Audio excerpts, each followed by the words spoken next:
Hello everyone, we are going to talk about rows and column groups this time.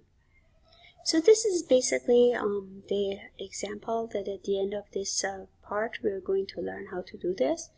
So these are basically the first column lists the times in here, and here we have the day columns list the day of the week, and then the table header, which consists of 6 columns in there. As we see, they are all kind of center and bold. And then the table footer that we have here, and it's basically aligned to the left.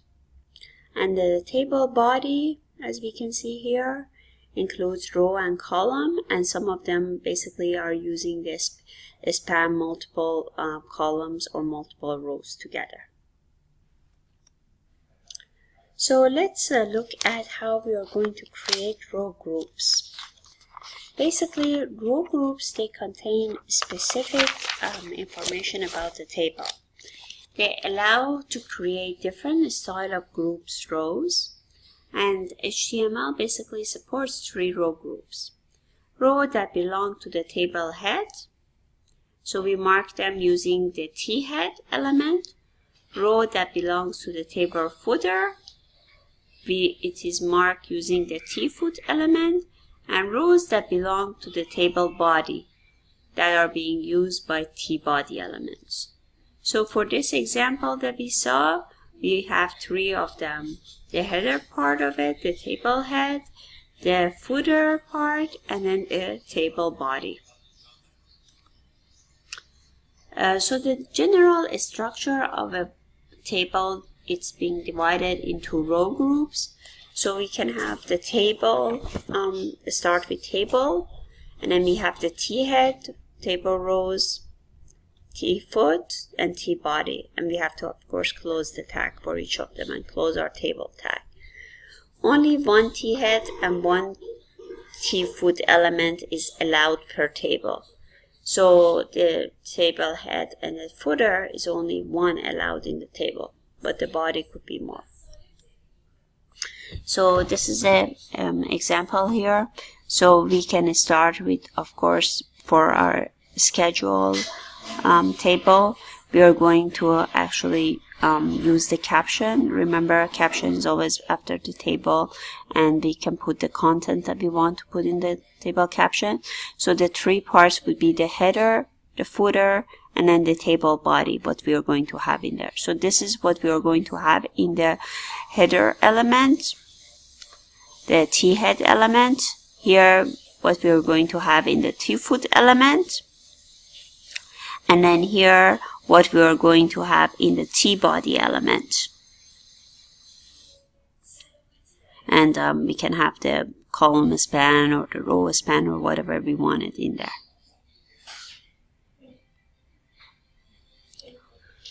Columns are basically determined implicitly based on the number of cells within the table row. Columns are identified by the COL element. To identify individual column, use the ID or basically class attribute. Columns can also be referred using the call group element. So again, the syntax for it would be we start with the table tag. We are using the column group in there, which will have all the columns that we want to have. And then also we can have the table rows that we are going to have. So those columns that we are going to have are basically the individual columns that are going to define our column group. Column and column groups, they accept only CSS style property to be able to modify them. So you can put column borders, you can put background, width, the visibility, and all of that. You can define by the properties in there. So in here, we are going to see how we are defining the column group. Column element reference the first column. So we are using the column ID for the first column. And then the column element also references the next 7 column, which we are using the span equals to 7. So in here, display the first column with the gray background, so we can actually apply the style to it, background. And here, display the day columns with a pink background.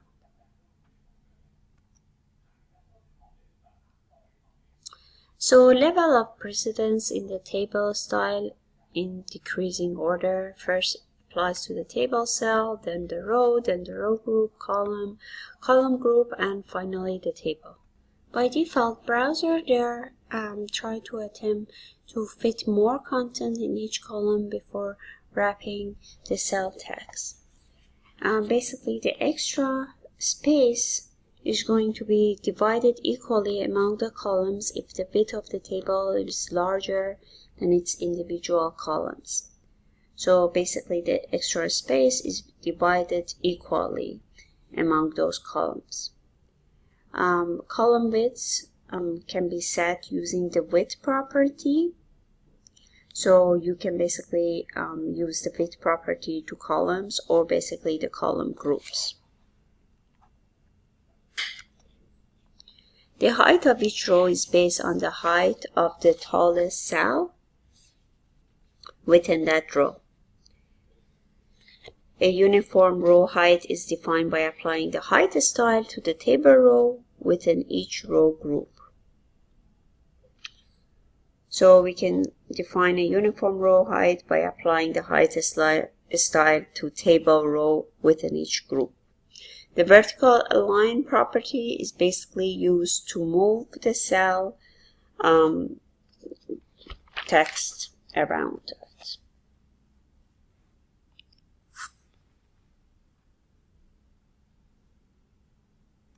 So in this picture, you can see that you can set the width of the first column to 16% of the width of the entire table, and width of the remaining 7 columns to 12% each, which can result in a total of width of 100% divided among the 8 columns.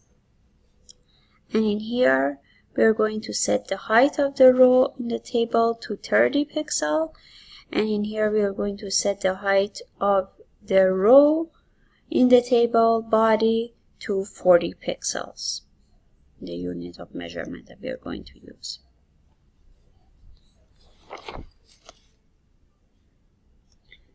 Basically, tables are useful to display information in an organized structures of row and columns, but you're not limited to applying the table design only to the web tables. You can actually use the CSL display property, and you can apply a table layout to other HTML document elements such as paragraph, block codes, or lists using the CSL display property. So in here we have the display style and the equivalent to the HTML elements that we have. So you can put the display style table inline, which means table row, which the equivalent in the HTML is tr, display table row group, which in the HTML tag is tbody, and so on in here. So in this example, we are going to actually apply the table style to the definition list. So you can actually use in the table style the display table. You can define the border and all that. And in this case, you can actually use the div display the table row, and in this way as well. So you can apply the table style to this definition list. The next thing that we are going to actually look at is the table and responsive device. We didn't cover the mobile devices, how we are going to create for the mobile devices on the chapter 5, on tutorial 5. But we will actually look at the design for the mobile web later on. But we are going to talk briefly about the table and the responsive device we need to take into consideration when we are using the tables. Because one thing about tables, they don't scale well to the mobile devices. And so that's why we are going to pay attention to this. Some of the problems faced by the users to view a table in the mobile device are that the table is basically too small to read, the table might not fit the visual viewpoint, and the table columns are too narrow to read the cell content. And in this example, you can see some of the problems that we just talked about.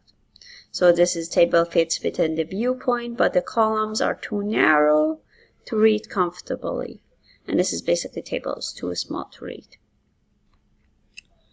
There is a new layout of the table data for mobile screen that's required. Several table columns are basically reduced to two. One column containing all data tables, and then the second column containing the data associated with each label. There are actually several scripts and frameworks that are available on the web to design a table for use on mobile devices, or we can use CSS to restructure the web table.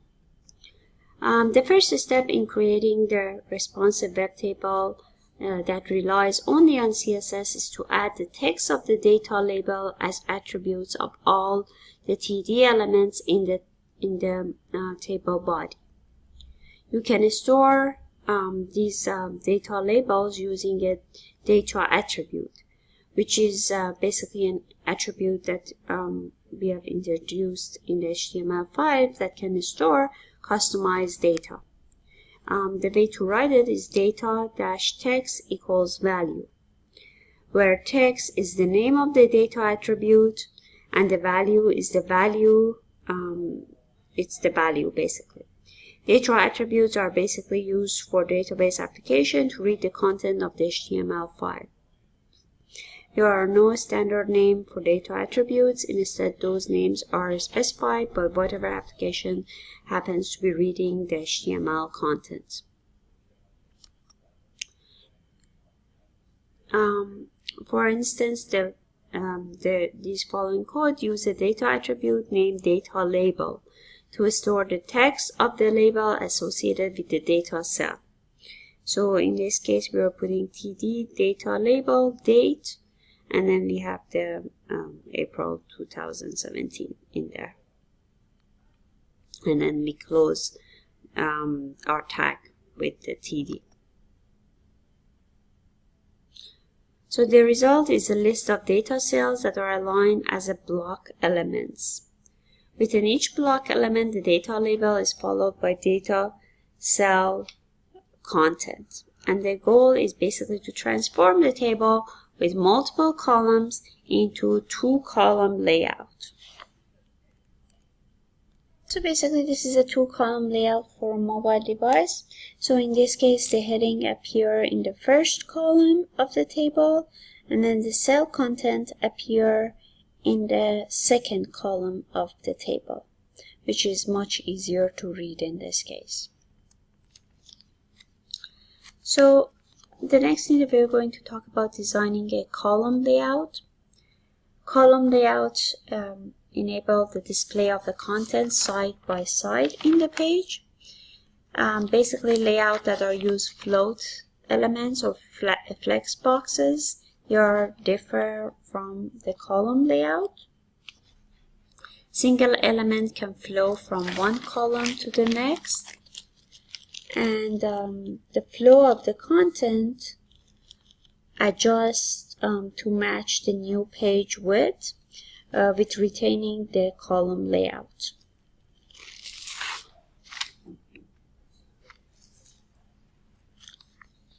We can set the number of columns, size of the column layout. We can use the column count value. So value is the number of the columns in the layout, and that's what we can use in there. So in this case, in here, we are using the article, and then we are using the column count in here. So we have the column count in there, 3 or 2 in this case. We are using the web browser extension to make sure that it has the compatibility across the browser. And we have the display the article content across 2 columns here.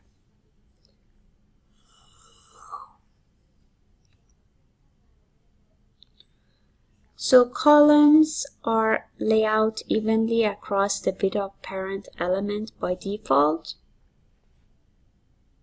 To set the column width, we use column width property, where the size is the minimum width of the column in one of the CSS unit of measure. For instance, we can use the word article, and then the column width, and then we can use the pixel or something like that in there.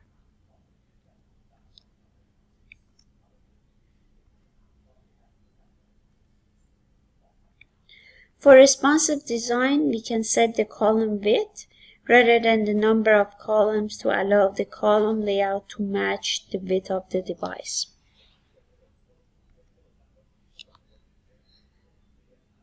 The column width and column count are combined to form shorthanded column property. You can put columns, width, and count together. So in this way, the width is the minimum width of each column, and count is the maximum number of columns that will be fit into the allotted space. So you can put something like articles, columns, colon 250 pixel, and then you can put for the count 3. The default gap between column is 1 EM. And to set a different gap size, use the column gap property. You can put column gap and then the size. The size is the width of the gap. Another way to be able to separate the one column from the next is with the graphic dividing property line. So we can put column, rule, and border. So you can put column, rule, and border in here, where border defines the style of dividing line. The column rule property can also be broken down into individual property like column rule width, column rule style, column rule color, and so on.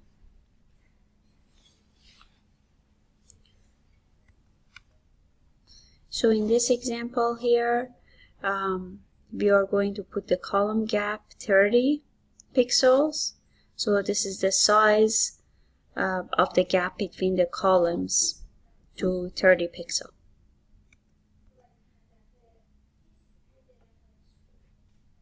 The next thing that we are going to talk is about managing the column breaks. Normally, by default, browsers, they break the content within a column layout to keep the columns roughly the same height. This kind of behavior can actually result in a column breaks that makes the tasks very difficult for us to read. We can control the placement of column breaks using the CSS properties. As with the page break style that we have talked about in the previous tutorial, or basically we didn't cover that part because that was for the mobile devices, but we can control the size of the column orphans. So we can put orphans, column value, where value is the minimum number of lines stranded before a column break. So we can put basically the orphans in there. The size of the column widths is controlled using the widths property. So widths, and you can put the value, where value is the minimum number of lines placed after a column break. Another way to be able to define a column break before or after an element is to use the break before type and break after type, where type is basically can be auto, You can put it to auto to allow the browser to automatically set the column break, or you can use always to place a column break, or avoid to avoid placing a column break in there. So you can use these three properties in there.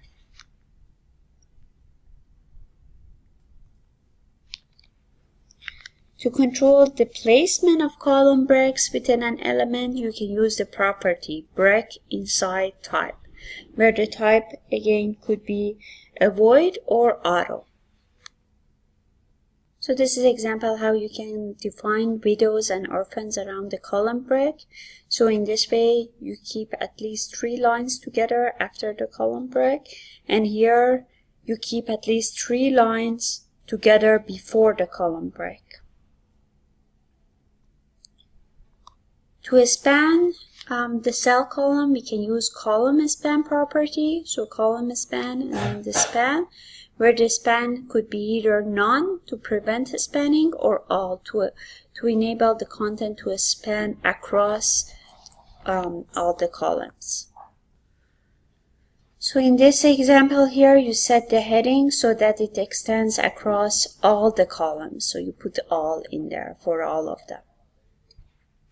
With this, we are going to conclude part 2 of this tutorial. So just remember, we skipped tutorial 5 and we just did tutorial 6. So for now, we are going to be finished with the HTML part of this course. And please make sure you do this assignment. And we will, and I'm gonna actually put a project for you guys to work on. You have another 7 weeks to go. So I'm going to have a project for the whole, as a team project, and you can work on it. And the due date will be basically week 16 of this, for this semester. Have a great week. Take care. Bye-bye.